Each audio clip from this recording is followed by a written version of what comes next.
आपण बाहुल्यांना का घाबरतो? आता बघायला गेलं तर अनेक चित्रपटांमधून आपल्याला अशा भुतिया बाहुल्यांची ओळख ही झालेलीच आहे. मग ती ॲनाबेल असू दे, द चकी डॉल असू दे किंवा मग आपला तात्या विंचू. या प्रत्येक बाहुलीत वास करणाऱ्या प्रेतात्म्याची एक इंटरेस्टिंग कहाणी नक्कीच असते. आता बघायला गेलं तर ॲनाबेल ही आजपर्यंतची सर्वात भयानक बाहुली मानली जाते आणि अनेक तज्ज्ञांच्या मते तिची ही कहाणी अगदी खरी आहे. पण जर मी तुम्हाला असं सांगितलं की फ्लोरिडा की वेस्ट इथे ईस्ट मार्टेलो संग्रहालयात अशी एक बाहुली आहे जिला बघण्यासाठी लोकांकडून पैसे घेतले जातात, पण ज्याने कोणी ती बाहुली एकदा बघितले त्याची परत कधीही ती बाहुली बघायची हिंमतच होत नाही. आणि त्या लोकांसोबत अशा काही गोष्टी घडू लागतात ज्यावर विश्वास ठेवणं हे सर्वसामान्यांसाठी खरंच खूप कठीण आहे. आता प्रश्न पडला ना की हा नक्की विषय तरी काय आहे? तर याचीच माहिती आपण घेणार आहोत आजच्या भागातून. नमस्कार, मी असरत मंगेश मोरे आणि तुम्ही पाहताय न्यूज अनकटचा विषय काय हा कार्यक्रम. तर ही गोष्ट सुरू होते 1905 मध्ये. जीन ऑटो नावाच्या एका 6 वर्षाच्या मुलाला ही बाहुली भेट स्वरूपात मिळते आणि जीन या बाहुलीसोबत इतका जास्त कनेक्ट होतो की तो या बाहुलीसाठी स्वतःच्या रूममध्ये एक डॉल हाऊस बनवतो, ज्या त्या बाहुलीला लागणाऱ्या सगळ्या ऐशोआरामाच्या गोष्टी असतात, जसं की फर्निचर, बेड, किचन आणि अजून बऱ्याच गोष्टी. पण कहाणीत खरा ट्विस्ट तेव्हा येतो जेव्हा त्याच्या घरात विचित्र गोष्टी घडायला सुरुवात होते. जेव्हा जेव्हा घरात एखादी विचित्र घटना घडायची तेव्हा जीन सगळा हा रॉबर्ट द डॉलवर घालायचा आणि हळूहळू ऑटो परिवारातल्या सदस्यांनी ही गोष्ट नोटीस केली की या रॉबर्टमध्ये काहीतरी गडबड आहे. त्याच्या घराच्या आजूबाजूला इडन स्ट्रीटवरून जाणाऱ्या अनेकांनी त्याच्या आईवडिलांना अनेकदा असं सांगितलं की त्यांना तुमच्या खिडकीतून एक बाहुली ये जा करताना दिसते. आणि आश्चर्याची गोष्ट म्हणजे घरातल्या अनेक नोकरांनी सुद्धा ही गोष्ट अनुभवली होती की रॉबर्ट रात्रीचा एका खोलीतून दुसऱ्या खोलीत जातो आणि कधी कधी तर रॉबर्टच्या चेहऱ्यावरचे हावभाव असे बदलायचे जसं की तो घरात चाललेलं संभाषण हे ऐकतोय. पुढे काही वर्षानंतर जीनचं ॲन नावाच्या एका मुलीसोबत लग्न झालं. पण आश्चर्याची गोष्ट म्हणजे लग्नानंतरही जीन रॉबर्टला सोबतच घेऊन फिरायचा. पण ॲनला त्याचे वागणं आवडायचं नाही, म्हणून तिने अनेकदा विरोध केल्यावर जीनने रॉबर्टला वरच्या खोलीत ठेवायला सुरुवात केली, जिथे त्याची पेंटिंग रूम होती. पण काही दिवसांनंतर ॲनने जीनला अशा काही गोष्टी सांगितल्या ज्या त्याला खूप ओळखीच्या वाटत होत्या. जसं की तिने त्याला सांगितलं की तिला रॉबर्टच्या खोलीतून हसण्याचा किंवा 3 माणसं आपापसात बोलल्याचा आवाज येतो. कधी तिला कोणीतरी धावतंय असा आवाज यायचा, तर कधी लहान मुलांच्या खेळण्याचा. आता ॲनच्या तोंडून हे सगळं ऐकल्यावर मात्र जीनच्या मनात रॉबर्टबद्दल शंका आली. पण त्याच्याशी खूप जास्त कनेक्टेड असल्यामुळे त्याने रॉबर्टला एका पेटीत बंद करून ठेवायला सुरुवात केली.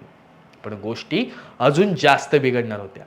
जसं जीनने ॲनसाठी रॉबर्टला पेटीत बंद केलं तसंच ॲनची तब्येत अचानकपणे बिघडायला लागली.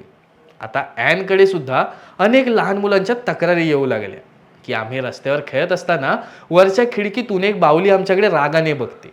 ही गोष्ट ॲनने जीनला सांगण्याचा खूप प्रयत्न केला, पण यावेळी जीन ॲनचं काही एक ऐकायला तयार नव्हता.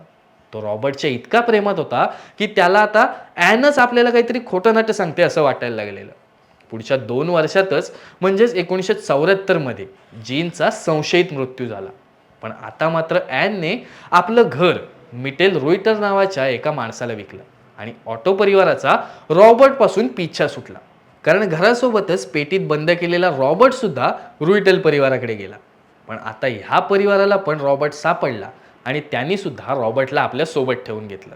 पण जसजसं त्यांच्या लहान मुलीने रॉबर्टबद्दल गोष्टी नोटीस करायला सुरुवात केली तसतसं तिची तब्येत खूपच बिघडायला लागली. तिने अनेकदा रॉबर्टला घरातून काढून टाकायला सांगितलं, पण जेव्हा जेव्हा ती असं सांगायची तेव्हा तेव्हा तिच्यासोबत काही ना काही अपघात व्हायचा. पण रॉबर्टने मिटल रुईटलला सुद्धा आपला दिवाना बनवलं होतं. आता आपल्या परिवाराची जराही चिंता न करता रुईटलने सुद्धा रॉबर्टला 20 वर्ष आपल्यासोबत ठेवलं. या 20 वर्षात रुईटल परिवाराला सुद्धा अनेक धक्कादायक गोष्टींचा सामना करावा लागला. पण पुढे अनेक अनुचित प्रकार घडल्यामुळे 1994 मध्ये या बाहुलीला ईस्ट मार्टेलो संग्रहालयाला डोनेट करण्यात आलं. पुढे संग्रहालयात रॉबर्टची देखभाल करण्याचं काम कोरी कन्व्हर्टिटो नावाच्या एका महिलेला देण्यात आलं. पुढे रॉबर्टबद्दल अनेक खुलासेही झाले. त्यातली पहिली धक्कादायक गोष्ट म्हणजे रॉबर्टला स्टीफ नावाच्या एका कंपनीने बनवलं होतं.